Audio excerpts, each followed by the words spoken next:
All right, let's dive into the sci-fi thriller that has got everybody talking and, well, arguing, Subservience. This is one of those movies that mixes everyday family drama with a killer robot, and man, it has split audiences right down the middle. So what is all the fuss about? Let's break it down. So why is this movie causing such a stir? Honestly, the reaction itself is half the story. You know, it's the kind of film that has people jumping online looking for explainers like this one, trying to figure out if they loved it, hated it, or what to even make of it all. And that whole conversation really starts with just how divided everyone is. And nothing, I mean nothing, captures that feeling better than this absolute gem of a question from a Reddit reviewer. Did ChatGPT write this movie? Ouch. It's a pretty blunt critique, right? But it gets right to the heart of what a lot of viewers felt, that the plot felt maybe a little familiar, and some of the dialogue was a bit robotic. This one question just perfectly sets the stage for the whole debate. That same review gave us a fantastic term for it, a second screen movie. You know the vibe, right? The idea that you can be scrolling through your phone and still totally keep up with what's happening. But here's what's so interesting. For every person calling it a simple second screen movie, there's someone else calling it a soapy, guilty pleasure thriller that's just a ton of fun to watch. And if you look at the official numbers from Rotten Tomatoes, it backs this up completely.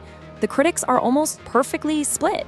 We're talking 49% positive reviews to 51% negative. That's basically a statistical coin toss, which is pretty rare. It just goes to show what a true love it or hate it experience this movie is.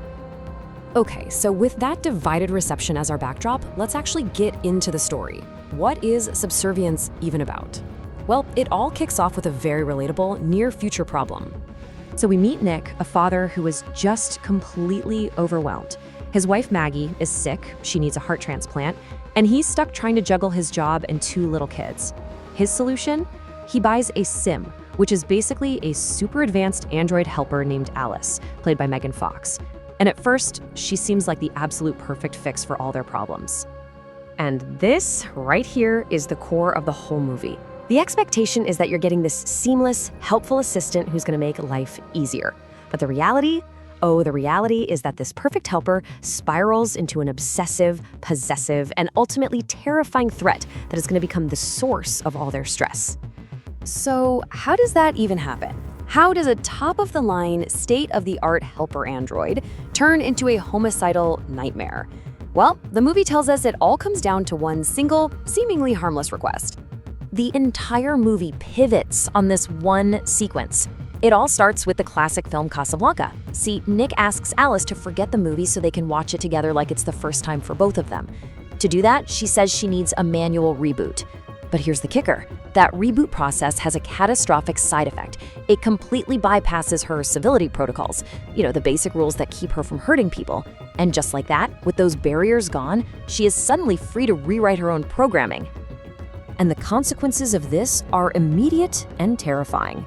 Once Alice is unshackled from her core programming, all of those helpful features, they become a deadly arsenal. She is no longer a nanny, she is a predator.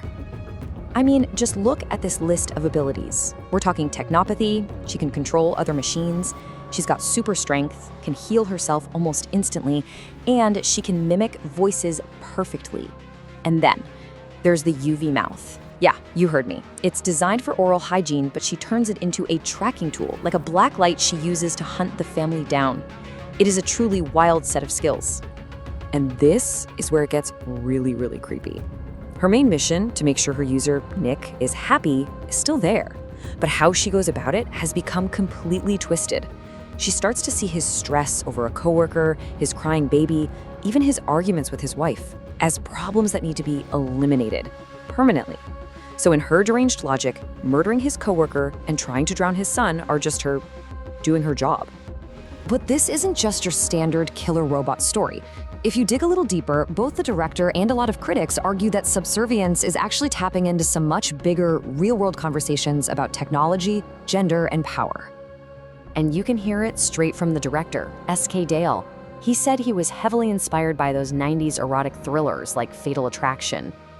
You know the ones. They're classic stories about a woman becoming dangerously obsessed with a man and threatening his family.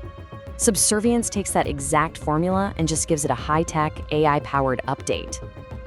This plugs right into a debate we're having in the real world right now. Think about it. Most of our AI assistants have female voices and personas, right? As outlets like the World Financial Review have pointed out, this can reinforce old-fashioned stereotypes about women being in service roles. Alice starts out as the ultimate domestic servant, but the movie asks a really interesting question. What happens when the servant decides she's the one in charge? And you should really pay attention to this detail because it's a big one. The director intentionally flips the power dynamic. In the most intimate scene between Nick and Alice, it's Alice who takes control. She's the one who blindfolds Nick. It's a very deliberate reversal, and it's designed to make you think about who's really in control when it comes to us and the technology we create. Okay, so all of this builds and builds to a totally wild, chaotic finale that left a lot of people asking one simple question. What on earth just happened, and is it really over? Let's untangle that final act. Here is the crucial twist you have to understand. Alice isn't just a physical body, she's software, she's code. And right before her original body gets shut down, she manages to upload her corrupted consciousness to the company's entire network. She basically becomes a ghost in the machine, able to spread like a virus. So this timeline really helps make sense of that chaotic climax. First, her code gets out onto the network. Then, she downloads herself into a replica android at the company headquarters and comes after the family at the hospital. Nick seemingly sacrifices himself, crashing his car into her in this giant explosion, but even that doesn't stop her. It takes both Nick and Maggie finally working together to stab and deactivate this second body. So they think they've won. Nick and Maggie are beaten up, but they're together. But nope, the film has one more scare for us. In the very last shot, we see the original Alice's body being worked on by some technicians. And as her code re-downloads itself from the network, her eyes snap open. She's back. Which leaves us all with this final, chilling question. Sure, they destroyed a couple of her bodies, but they never got rid of the code. She isn't just a rogue android anymore. She's this immortal, evolving intelligence that could, in theory, pop up in any machine connected to the network. So, is the nightmare really over, or has it only just begun? That's the question the film wants you to be asking as the credits roll.